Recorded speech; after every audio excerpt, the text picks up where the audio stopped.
신명기 8장 1절로 10절의 우리 말씀을 보면서 우리 하나님께서 이스라엘 백성들에게 광야를 주신 바로 그 이유가 무엇이냐라고 하는 것을 오늘 이 본문이 말씀해 주고 있는데, 왜 하나님은 이스라엘 백성들에게 이와 같은 40년이라고 하는 짧지 않은 이런 광야를 그들에게 주셨을까?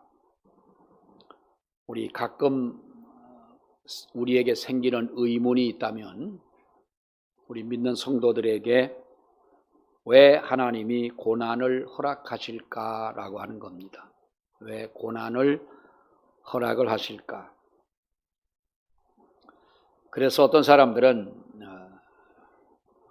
내가 하나님 앞에 기도하고 믿음으로 살려고 하고, 또 하나님 앞에 나와서 예배하고 헌금도 하고 했는데, 왜 하나님은 축복은 커녕 나에게 이런 어려운 시련을 주실까? 우리가 가끔 이런 어떤 의문을 가지고 있습니다. 왜 하나님이 믿는 성도들에게 고난을 주시는 이유가 무엇일까? 근데 오늘 신명기 본문에 나와 있는 우리가 그 광야 40년 생활을 마치고 이제 얼마 안 있으면 가나안 땅으로 들어가야 하는 바로 그런 시기입니다. 그러니까 40년의 세월 생활이 거의 다 맞춰져 가는 바로 그런 때에 가나안을 들어가기 전에, 그러니까 모세가 죽기 전에, 모세는 지나온 40년의 세월들을 회상해 보면서 이스라엘 백성들에게 우리가 그 신명기서를 보게 되면 그 모세의 고별 설교다라고도 이야기를 하고요, 또 모세의 세 가지 교훈이다라고도 우리가 이야기를 하는데, 거기 보면 우리가 그 세 가지 모세가 특별히 이스라엘 백성들에게 강조하고 교훈하는 내용이 우리가 그 신명기서라고 할 수가 있겠습니다. 이 고별 설교, 다시 말하면 마지막 때의 모세는 이스라엘 백성들에게 바로 그 40년의 이유를 설명하고 있는데, 우리가 오늘 본 2절에 있는 말씀을 보게 되면 이렇게 말합니다. 2절에서 내 하나님 여호와께서 이 40년 동안에 내게 광야길을 걷게 하신 것을 기억해라 라고 하는 겁니다. 이 40년 동안 바로 광야길을 걷게 하신 것을 너희는 기억을 해라.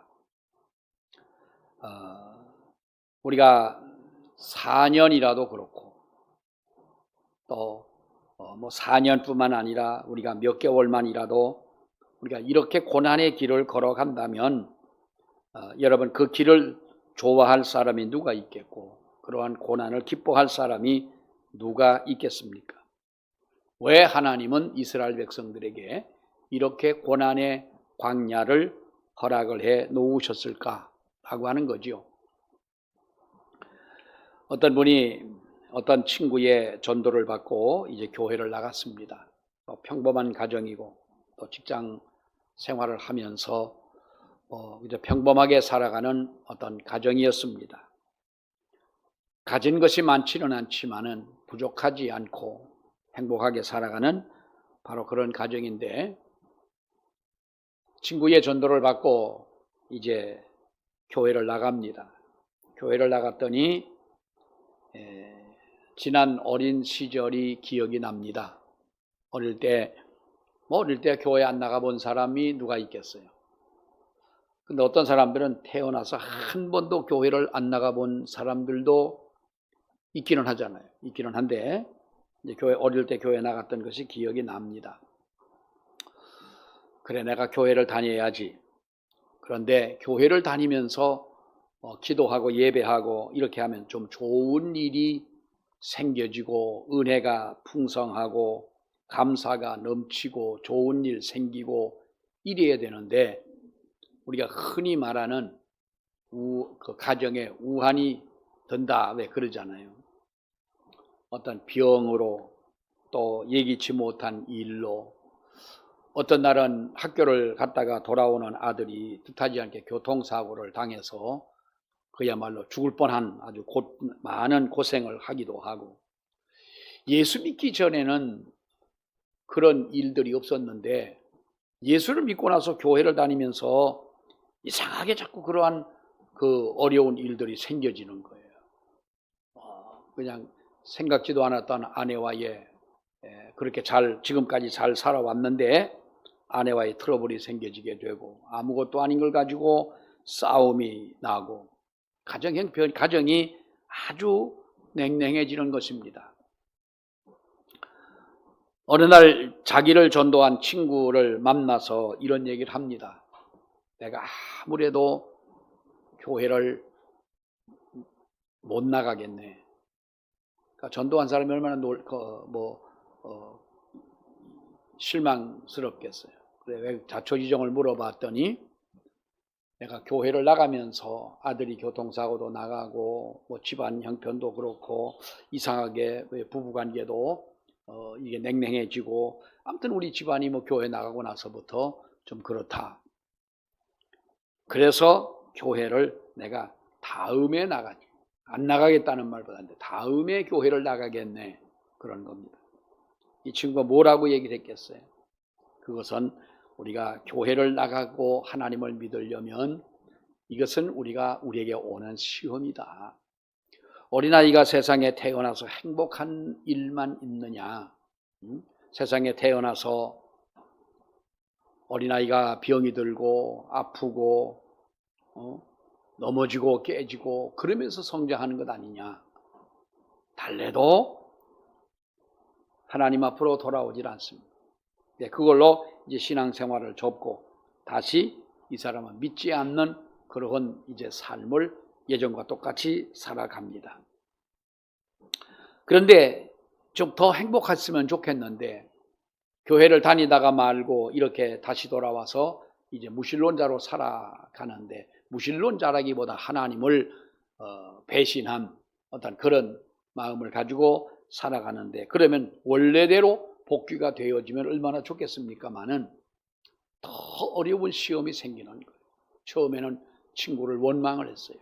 괜히 가만히 있는 사람을 전도를 해가지고 이렇게 우리 집안에 정말 이상한 일들이 생겨지게 되고 더 힘들게 만든 친구를 원망합니다. 그러면서 이 살아가다가 견딜 수 없는 어떤 결정적인 어떠한 사건에 부딪히게 됩니다. 나중에 가만히 생각을 해보니 자기가 하나님 앞에 어릴 때에 기도했던 그 기도가 생각이 나는 거예요. 내가 어릴 때 그때는 아무것도 모르고 때로는 남의 기도를 흉내내서 할 수도 있는 것이고, 내가 하나님이 나에게 은혜를 주시고 내가 이제 이렇게 성장을 해서 건강 주시면 하나님 교회를 위해서 내가 열심히 살아가겠다고 하는 어릴 때에 생각 없이 기도했던 그 기도가 떠오르는 거예요. 나중에는 두 손 들고 이제 하나님 앞으로 돌아왔어요. 돌아와가지고 예수를 잘 믿는데 그의 고백이 그겁니다. 하나님을 잊어버리고 살다가 친구의 전도로 하나님 앞으로 돌아왔을 때 나는 그 환경이 내게는 너무 버거웠다는 거죠. 근데 그것을 지나서 가다 보니 하나님이 정말로 귀한 은혜를 내게 주셨다. 여러분, 어떤 한계라고 하는 것이 있어요. 우리가 신앙생활 하다 보면 은혜도 체험하고 하나님의 살아계심도 우리가 깨닫게 되고 거듭남에 대한 것도 체험을 하게 되고 여러 가지 많은 은혜를 우리들이 체험을 하게 되지만은, 중요한 것은 우리 신앙생활을 한다고 하는 것은 그렇게 우리가 편안한 길을 가는 그러한 삶은 결코 아니라는 거죠. 신앙생활은요, 힘들어야 정상인 겁니다. 믿습니까? 예배를 온전하게 드린다는 것도 이것도 쉬운 일은 아닌 거예요. 우리가 예배 시간에 멍 때리고 앉아가지고 목사님의 얼굴을 많이 쳐다보는데 딴 생각을 하고 있거나 이러면 우리가 이거는 온전한 예배가 아닙니다. 온전한 예배, 영과 진리로 예배하라고 하는 이 예배는, 온전한 예배는 힘든 거예요. 신앙생활을 바로 하려면 엄청 힘든 거예요. 하나님이 은혜 주시고 하나님이 우리를 이끌어 가시고 축복하고 하면 우리가 비단길 걷는 길처럼 우리가 그런 길만 걸어간다고 생각하면 이것은 아닌 거예요. 전쟁을 하는 군인이 어느 날인들 편한 날이 있고 어느 날인들 여러분 우리가 안심할 수 있는 날이 어디가 있겠어요. 그러니까 에베소에 보면은 온전한 믿음 생활을 하려면 어떻게 하라고 그랬어요? 진리의 허리띠를 띠고 가슴에 믿음의 흉패를 붙이고 구원의 투구를 쓰고 복음의 신발을 신고 손에는 성령의 검을 들고,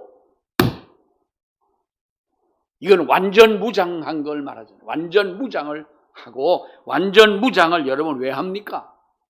어디서 원수의 화살이 날아들 줄 모르기 때문에 그러니까 깨어 있어야 된다는 거지요.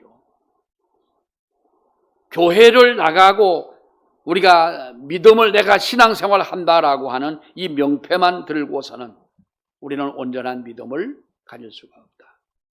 그래서 하나님은 우리에게 이스라엘 백성들에게 광야의 40년으로 역사에서 끝난 것이 아니라 40년 동안의 그 세월은 하나님께서 그들을 훈련하시는 과정이었고 그들이 하나님 앞에 철저하게 배우는, 공부하는 기간이었던 거예요.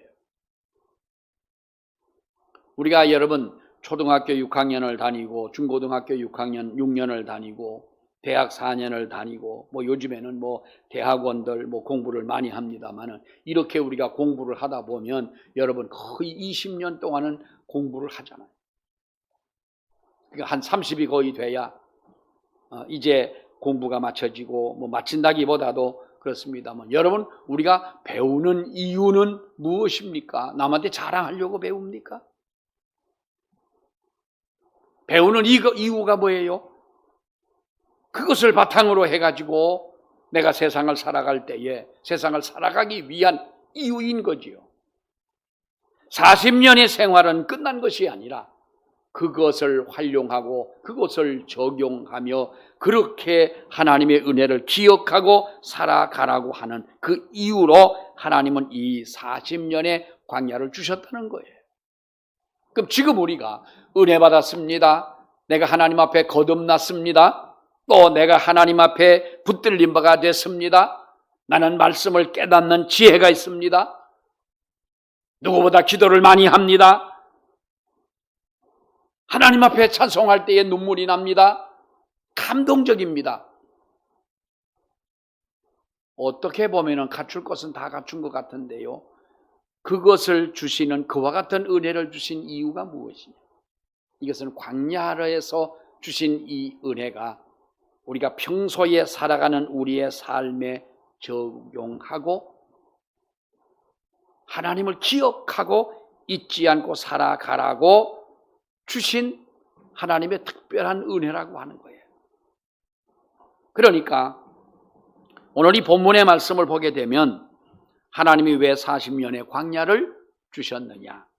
여러분, 이것은 순종을 통해서 영적으로 건강한 백성을 만들기 위해서 그랬다. 오늘 답이 그렇게 나와요. 자, 1절의 말씀을 보세요. 1절. 우리 한번 같이 봅니다. 시작. 내가 오늘 명하는 모든 명령을 너희는 지켜 행하라. 그리하면 너희가 살고 번성하고 여호와께서 너희 조상들에게 맹세하신 땅에 들어가서 그것을, 자, 그것이 뭐예요? 그것을 차지한다. 그것, 하나님이 약속하신 것이지요. 하나님이 약속한 그것을 차지하겠다. 왜 하나님이 순종하라고 하십니까?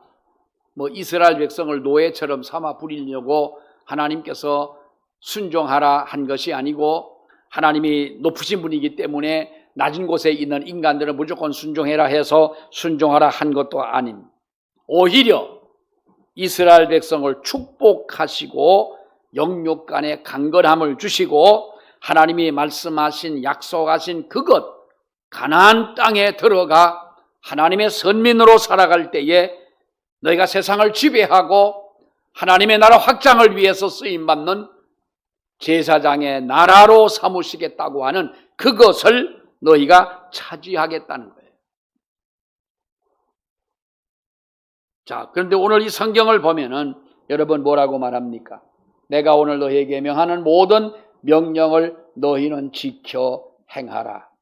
너희는 이 모든 명령을 지켜 행하라. 다시 말하면 너희가 순종해라. 그리하면 너희가 살고 번성하고 하나님의 약속하신 그 열조의 약속하신 이 땅을 내가 너희에게 주겠다. 순종이라고 하는 거예요. 요한복음 5장에 보면은 베데스다 연못가에 38년 된 병자의 이야기가 나옵니다. 우리가 뭐 그 사람뿐만 아니라 그런 기적들이 예수님께서 또한 살리시고 고치신 역사를 보면은 우리가 그보다 더한 것도 나오긴 합니다만은 베데스다 연못가에 38년 된 병자가 누워 있는 거예요. 그런데 가끔 사람들이 그 연못에 물이 동할 때 어떤 현상이 정확한지 모르지만 아무튼 그 물이 뭐 흔들린다든지 뭐 아무튼 어떤 현상이 있을 때 제일 먼저 연못에 들어가는 사람은 병이 낫는다더라 하는 바로 그 전설이 있었던 거예요.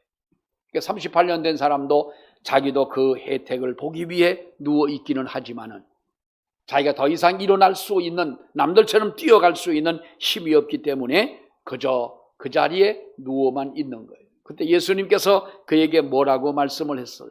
일어나 내 자리를 들고 걸어가라. 일어나 내 자리를 들고 걸어가라. 연못으로 걸어가는 것이 아니라 네가 가야 할 곳으로 너희의 집으로 가라. 자, 내 자리를 들고 걸어가라. 그 말씀을 듣고 38년 된 병자가 일어날 수도 없는 그런 상황에서 누워있는 이 사람이 일어나 자리를 들고 걸어갔다 그랬어요. 말씀을 주님이 말씀을 하실 때 여러분 주님이 말씀하실 때 말씀이 이루어지는 것은 말씀을 하심으로 일어나는 것이 아니라 그 말씀을 듣는 자가 순종할 때 그 말씀의 위력, 말씀의 능력, 말씀의 결과가 일어나게 되는 줄로 믿습니다. 그러니까 우리에게는 왜 이런 기적이 나타나지 않습니까? 말씀을 많이 들었어도 말씀을 행했느냐, 순종했느냐라고 하는 거죠. 제가 언제도 말씀을 드렸지만 제가 처음에 하나님 앞에 정말 은혜를 받을 때 하늘산 기도원을 우리 권사님 한 분이 극성스러운 권사님이 계셨어요. 근데 권사님들은 좀 극성도 그런 쪽으로 극성이었으면 참 좋겠어요. 툭하면 날 보고 기도원 가자는 거예요. 아니 내가 할 일이 없어요. 또 내가 그 나이에 기도원을 따라갈 나이냐고. 이제 한창 배우는 그 학생 때 내가 만만한 송아지고기인지 나만 보기만 하면 기도원 가자는 거예요. 어느 날 기도원을 따라갔어요. 기도원 따라 얼마나 따분해요. 설교는 설교고 찬양은 찬양이지만은 그 일주일 동안 월요일부터 토요일 새벽까지 그때는 기도원에서 하는데 얼마나 따분합니까? 또 거기 보면 이쁜 학생들은 또 하나도 안 왔어요. 전부 나이 많은 그 당시에 이제 아무튼 뭐 그때는 사실 뭐 학생도 많고 뭐 많죠. 그런데 어느 날 이제 방학 때인데 둘째 날 되는 날 하늘산 기도원에 내가 언제도 얘기했잖아요. 들것을 들고 이 옆에다가 목사님 서 있는 오른쪽에 들어오는 문 쪽에다가 들것을 들고 왔어요. 그러니까 설교하다 말고 이 목사님이 누구냐고 그랬어요. 그러니까 어느 교회 장로님인데 지금 쓰러져 가지고 15년 동안 누워 있다는 거예요. 그래서 그런가 보다 했어. 그런가 보다 하고 이제 있는데 난 따분하게 저 뒤에 이제 저 채경이처럼 이렇게 앉아 있는데 설교하다 말고 이 목사님이 그 장로님을 보고 일어나라고 그러는 거예요. 그러니까 가족이 옆에 있다가 안 된다는 15년 동안 누워서 일어나질 못한다는 거예요. 누워 있는 장로님이라. 근데 이 장로님이 일어나라고 하니까 벌벌벌벌 일어나려고 하니까 그 가족은 못 일어난다는 거지. 그러면 아니 거기를 왜 와서 누워 있어? 강대상에. 그러니까 좀 도와주라고. 그러니까 이게 이렇게 하니까 일어나 앉은 거예요. 그 일어서라 그러니까 그 일어나 앉는 것만 해도 가족이 볼 때는 신기했던 거예요. 뭐 다른 사람들이야 뭐 누워 있다가 일어나는 게 뭐 신기하겠어요? 근데 가족은 앉아 있는 것만도 신기한데 일어서라고 하니까 좀 부축을 해갖고 일어섰어요. 나를 따라오라고 이렇게 옛날에 마루였잖아. 가운데 이렇게 비워가지고 날 따라오라고 하니까 이 양반이 처음에는 조만큼 갈 때까지는 이제 누가 양쪽에서 부축을 하니까 걸어갔는데 그 걸어오는 모습을 뒤에서 이렇게 앉아가지고 보니까 가족의 얼굴, 그분을 부축해서 오는 그 가족의 얼굴을 보니까 너무 이분들이 울며 놀라는 거예요. 앉아있는 우리는 누웠다 일어나 걸어오는 게 뭐가 울 일이고 뭐가 감동적이냐. 그렇게 이제 있는데 뛰라니 걸으라니까 그다음 조만큼 가더니 손을 놓으라고 하니까 혼자서 걷고 왔다가 뛰어서 쫓아오라니까 그러니까 무슨 쇼를 보는 것 같은 거예요. 막 또 뛰어오는 거예요. 그러니까 이분이 15년 동안 누워있던 분이 기적처럼 일어났는데 그걸 보고 가만히 있으니까 아멘도 안 나오고 할렐루야도 안 나오고 손뼉도 안 나오고 아니 오려면 월요일 날 오시든지 저렇게 일어나서 걸을 분 같으면 왜 15년 동안 누워 있었겠어? 하도 내가 옛날에 그 뭡니까 그 춘천에 가면은 왜 그 8호 광장이라고 하는 그 8호 광장 역사 아는 분은 뭐 박남규 목사님밖에 더 있겠어요? 그 8호 광장 오거리 그 옆에 뭐 옛날에 천막 쳐놓고 극장 오고 뭐 쇼하고 할 때 하도 쇼를 많이 봐가지고 나는 쇼라고 생각했어. 저거는 뭔가 진실은 아닐 것이다.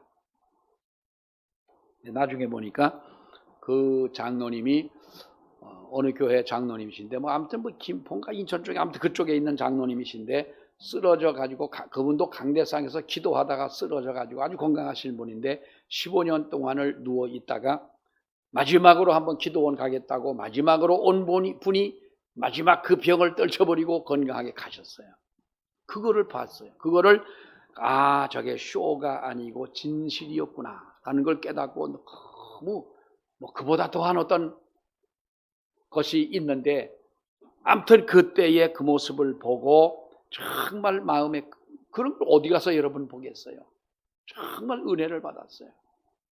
여러분 보세요. 말씀대로 될 것을 믿고 순종할 때에 그 말씀의 기적은 역사를 이루는 줄 믿습니다.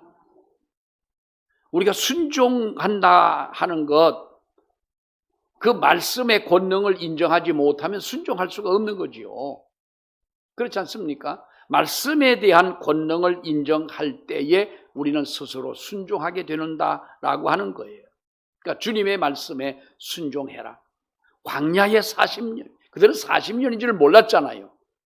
뭐 거기에서 가나안 땅 걸어가는데 뭐 40년이 걸리겠느냐 아는 사람은 아무도 없었어요. 하루하루의 삶에 살아가는 동안 하나님은 그들에게 놀라운 기적을 베풀어 주셨는데 그 하루하루의 삶이 가다 보니 40년.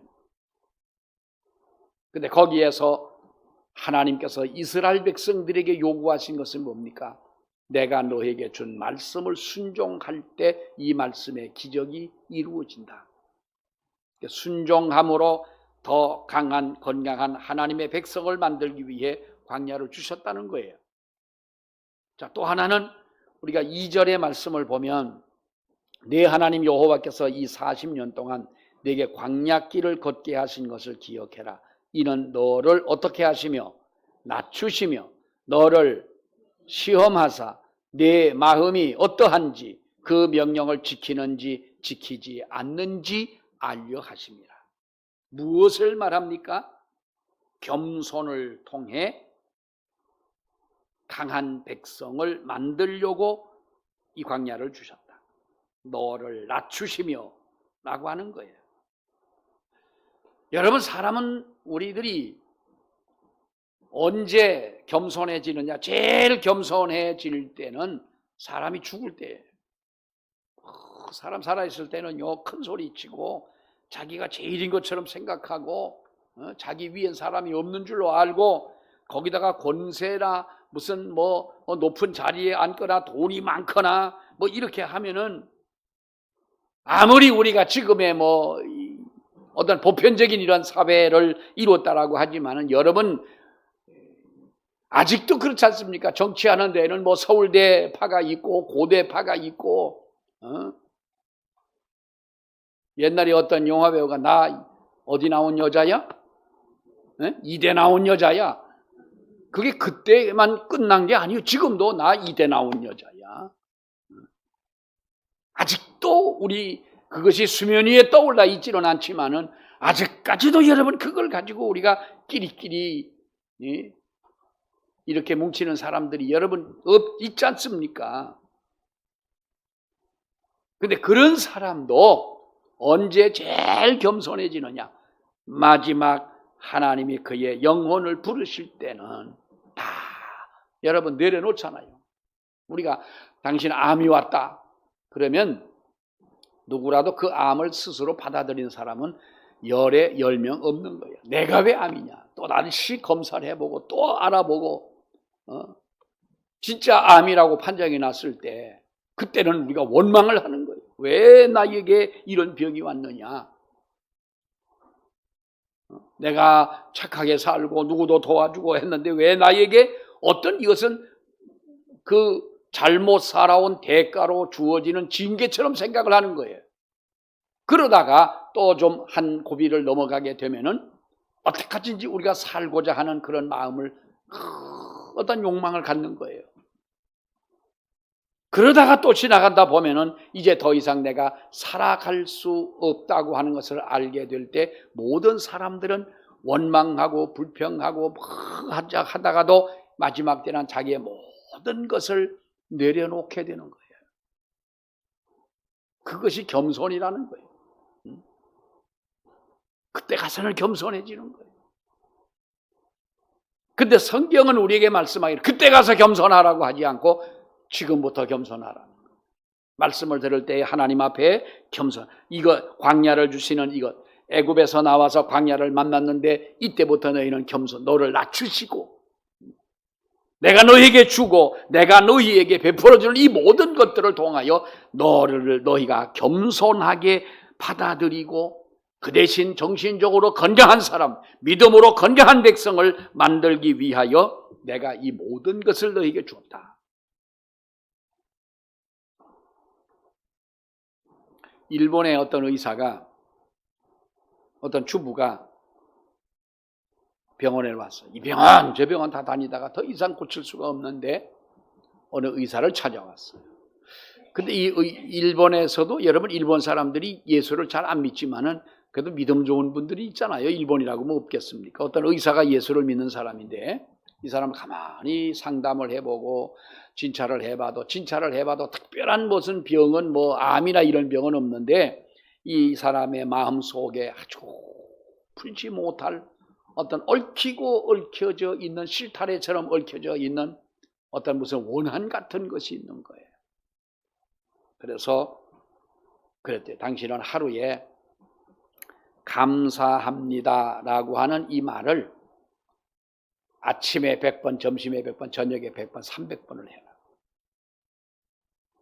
이거 우리 한국의 어떤 의사가 서울대병원을 갔는데 당신은 아침에 100번, 점심에 100번, 저녁에 100번씩 감사합니다라고 하면 병난다. 이러면 아마 이거 신문에 나고 난리 날 거예요. 또 유튜버들도 가만히 있겠어. 그런 또라이가 서울대병원에 있다더라. 별말을 다 하겠습니다. 그러니까 이 양반이 어떤 과정은 있었겠지요. 더 이상 병이 날 수 없고 점점 더 심해지고 하니까 의사가 시키는 대로 한번 해보자. 의사가 시켰는데 의사 말은 잘 듣잖아요. 목사 말보다도 의사 말은 훨씬 더 잘 듣죠. 또 의사한테 가가지고 사진 찍어놓고 피검사 해놓고 이렇게 다 CT 찍어놓고 그 다음에 가서 의사 앞에 앉았을 때 의사가 무슨 말을 하고 가슴 조이면서 듣잖아요. 그때 뭐 한마디 이거 당신 폐도 괜찮고요, 위도 괜찮고 간도 좋습니다. 조금 이렇게 어떤 좀 피로감은 느끼겠지만은 조금 운동하시고 하면은 정상이네, 괜찮네요. 그러면 여러분 뭐라고 그래요? 의사한테 아이고 선생님 감사. 아니 그 선생이 그렇게 만들었어? 네? 뭐가 감사하다는 거예요? 원래 내가 그런 사람인데 뭐가 감사해요? 내가 그만큼 그 사람을 의지한다는 표현 아니겠어요?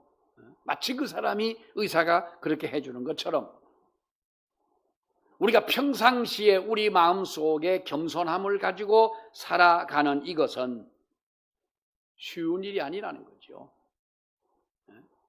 되게 뭔가 우리의 마음속에 남들이 갖지 못한 어떤 큰 것을 갖게 되면은 십중팔구 다 사람은 교만해집니다. 교만해지는 거예요. 그러니까 지금은 그렇지 않지만은 우리나라의 자동차 문화가, 여러분 지금 자동차 그 핸들이 왜 파워 핸들이잖아요. 손가락 하나 가지고 돌려도 이 자동차 핸들이 돌아가잖아요. 근데 이 자동차 파워 핸들이 이게 몇 년 됐을까요?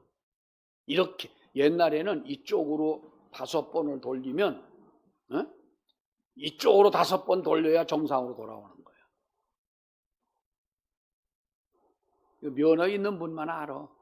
그래서 옛날에 왜 트럭 운전하는 분들이 하얀 모자 쓰고 그 옛날 선글라스 끼고 담배 탁 불고 지가 무슨 마도로스도 아닌 게 막 운전하는 거 보고요. 운전기사 보면 처녀들은요 다 여러분 오줌 싸요. 그렇게 멋있게 보이는 거야. 근데 얼마나 힘들었어. 근데 이 파워 핸들이 생겨진 지가 대략 몇 년쯤 되냐면 80년대 말쯤에 파워 핸들이 생겨졌어. 그러니까 자동차 문화가 우리가 여러분 그렇게 오래되지 않았잖아요. 너나 할 것 없이 다 지금은 운전하고 다니시지만은, 근데 그때만 하더라도 큰 차를, 좋은 차를 타고 다니는 분은요 작은 차를 아주 길에서 무시했어요. 티코가 나오니까 티코를 가지고 얼마나, 여러분 티코 탄 분들 보면 근데 나도 한번 티코를 타고 가다 보니까 무섭더라고. 큰 트럭을 옆을 지나가는데 내가 앉아있는데 큰 트럭 바퀴가 이만큼 되더라고요. 그러니까 그렇긴 하지만 이 티코가 어느 터널을 들어갔는데 나오질 않아서 가보니까 거미줄에 걸려갖고 못 나오더라. 서울서부터 부산까지 갔는데 기름이 한 방울도 안 떨어졌더라는 거요. 아니 어떻게 서울까지 부산까지 갔는데 기름을 하나도 안 먹었냐. 큰 차 옆에 달려갖고 좌석에 붙어가지고 가가지고 했다더라. 어떤 차가 막 달리다가 갑자기 탁 섰대요. 왜 섰냐 했더니 껌이 붙어가지고. 티코 타는 사람이 되게 기분 나빴어 옛날에는. 그러니까 그게 어떻게 보면 우리는요 내가 뭔가 많이 가지면 자연적으로 내 마음이 교만해지는 거예요. 남들 10평짜리 아파트 사는데 나는 아파트가 한 40평, 50평짜리 산다. 요즘에 애들도 그런다잖아. 너 몇 평 사냐? 학교에서 저기 무슨 아파트? 임대 아파트 사는 아이들은 이쪽 아파트의 놀이터를 오지 말라고 지금 담을 쌓고 그러잖아요. 지금도 그러잖아요. 이게 우리 지금 현실 아닙니까? 그러니까 알게 모르게 우리의 마음 속에는 교만함이 가득 차 있다는 거예요. 이 때를 하나님께서 깨끗하기 위하여 하나님은 때로 광야를 주신다는 거예요. 그래도 하나님 앞에 이 광야의 생활 속에 깨닫지 못할 때 하나님은 때로는 우리에게 징계를 하신다는 거예요. 여러분 아이들도요 우리가 부모에게 징계를 받고 자란 아이들은요 반듯하게 자랍니다. 징계라고 날마다 몽둥이로 아이들을 때리는 건 아니지만은 여러분 부모와 어른을 공경할 줄 아는 자녀는 하나같이 부모로부터 엄한 교육을 받고 자란 아이들이에요. 제가 서울 우리 아들네 집에 가끔 가면 우리 손자들 데리고 가는 곳이 있어요. 나하고 같이 야구르트 사러 가자. 그 아파트 나와가지고 조금 내려가면 야구르트 파는 할머니가 있어요. 할머니도 뭔가 몸이 좀 불편한 것 같고 그 젊은 딸도 몸이 건강치를 못해요. 근데 그런 분인데 어디 건물 앞에다가 늘 놓고 이제 야구르트를 팔아요. 그거 뭐 팔아준다고 얼마나 도움이 되겠습니까마는 갈 때마다 이제 거기서 야구르트를 아이들하고 가서 사요. 근데 우리 셋째 놈이 아주 말썽꾸러기 집에서 뭐 나쁜 말썽은 아니지만 아무튼 성격도 가만히도 안 앉았고 제가 늘 볼 때마다 어른들 보면은 너 무조건 인사하는 거야. 그랬더니 예. 그래. 처음에는 예하고 인사는 안 하는 거예요. 처음에는. 그랬더니 요즘은 그래도 나하고 같이 갈 때는 그런지 모르지만은 엘리베이터 누구 만나면 안녕하세요 하고 인사하고 야구르트 사러 갈 때도 인사하고 야구르트 파는 할머니 모두 인사를 하면 그 할머니가 그렇게 좋아하시는 거예요. 그런데 나하고 있을 때만 그러는 것 같아. 그 어른들한테 인사하고 안 하고가 그게 무슨 대수냐 라고 할지 모르겠지만 사랑하는 여러분, 부모와 어른들을 공경할 줄 아는 어린 아이들은요 하나같이 부모로부터 정말로 엄한 교육을 가정에서 받은 자녀들은 밖에 나와도 여러분 다릅니다. 징계 없이 자란 아이들은 자기가 그 집안에서 나와도 자기가 제일인 줄 압니다. 그러니 여러분 그렇게 성장한 아이들이 남을 공경하고 남을 배려하는 마음이 생기겠어요? 자유롭게 키우다가 자식을 망치고 가문을 망친 좋은 예가 어느 집안입니까? 엘리 제사장의 집안인 거예요. 엘리 제사장은 자기 아들들이 잘못하는 것을 보면서도 자기 아들들을 책망하지 않았습니다. 자기 정도의 가문이면 바르게 가르치지 않아도 저절로 저들이 잘 될 줄로 생각을 했는데 그것은 여러분 착각인 겁니다. 결국 엘리 제사장의 두 아들이 어떻게 됩니까? 하나님의 진노를 받잖아요. 그것은 아버지의 잘못인 거예요. 옛날에 어떤 분들이 그럽니다. 부부가 교회를 나오길래 아들이 하나 있는데 그 아들은 교회를 안 나옵니까? 그러니까 한다는 얘기가 목사님 저희 가정은요 종교를 강요하지 않습니다. 그래요. 멋있어요? 안 멋있어요? 멋있다고만 하면은 아주 그냥 이거 멋있어요? 안 멋있어요? 어떻게 들어보면 참 멋있는 아버지고 현대적인 아버지 같이 들리지만 여러분 집에 불이 났어. 아들이 그놈이 지금 자고 있어. 난 저 나오는 거에 대해서는 강요하지 않습니다. 강요할 일이요? 아니요? 네?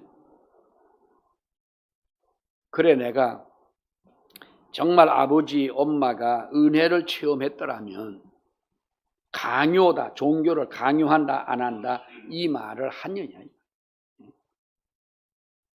자유롭게 키우고 잘못을 보고도 책망하지 않았던 엘리의 그 가정을 보라는 거예요. 왜 하나님께서 그 가정을 여러분 이렇게 역사 앞에 세워놓고 계십니까? 이유가 뭡니까? 하나님은 이스라엘 백성들을 키울 때 그들을 사랑하고 당당하게 키우셨습니다. 그렇기 때문에 때를 따라 필요에 의하여 따끔하게 징계하고 이 광야를 걷게 하셨다는 거예요. 이 교만이라고 하는 거는요, 우리가 꼭 가진 자만이 여러분 가지고 있는 마인드는 아닙니다. 우리가 있는 사람, 가진 자, 없는 사람을 무시하고 우리가 보면은 뭐 그럴 수도 있지만은 없는 사람, 우리가 보면은 없는 자의 교만이 있어요. 무엇인가 자기가 없는 것에 대한 한을 가지고 살아가는 거예요. 그래서 있는 사람은 무조건적으로 비판하는 거예요.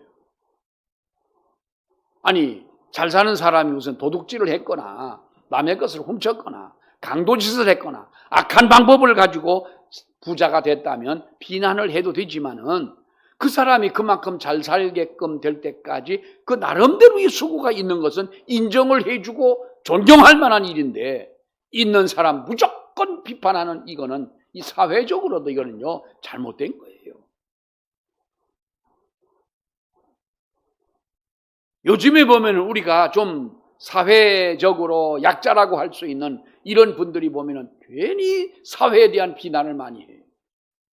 아니, 우리나라처럼 이렇게 여러분 장애인들이나 또 여러 가지 어려운 어떤 신체적인 조건을 가지고 있는 사람들이 이만큼만 해도 우리가 얼마나 잘해주는 거예요. 잘해준다기보다도 얼마나 편리하게 살아갈 수 있는 어떤 그런 배려하는 사회가 됐잖아요.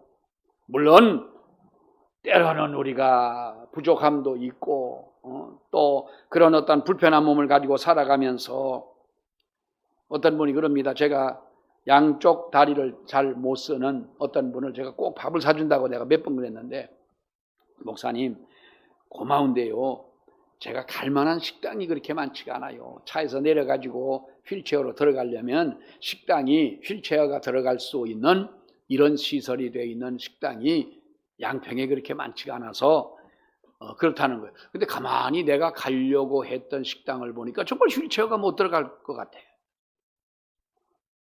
따지고 보면 그것도 원망의 어떤 조건은 될 수가 있겠지만, 여러분 우리가 보면 있는 자만 교만한 것이 아니라 없는 자도 교만한 거예요.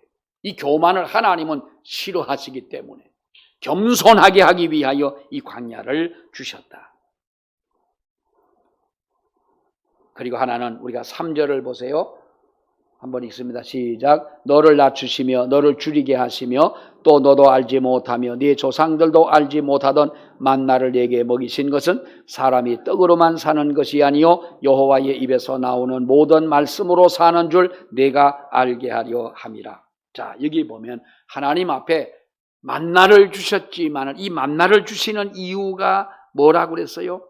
너도 알지 못한, 조상도 알지 못하고 너도 알지 못하는 이 만나를 먹이신 것은 사람이 떡으로만 살 것이 아니라 여호와의 말씀으로 사는 줄 알게 하기 위하여 내가 만나를 내게 주었다. 만족을 통한, 감사를 통한 우리가 생활로 건강한 백성을 만들기 위하여 하나님이 이렇게 하셨다는 거예요.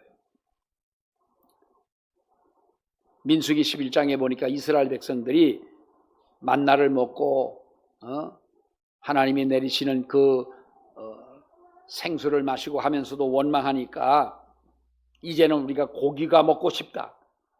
애굽의 생선이 먹고 싶다. 요즘 말로 하면 애굽에서 먹었던 수박이 먹고 싶다. 할 때에 하나님이 뭐라고 말씀했어요? 민수기 11장 18절로 20절까지 말씀을 보면은 여호와께서 너희에게 고기를 주어 먹게 하실 것이라 하루나 이틀이나 닷새나 열흘이나 20일뿐만 아니라 그 코에서 넘쳐 싫어하기까지 고기를 줘서 먹게 하겠다.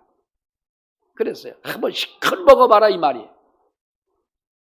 근데 그 실컷 먹는 것이 하나님이 사랑하고 축복한 것이 아니라 하도 원망하니까 너 한번 먹어봐라 한 것이지요.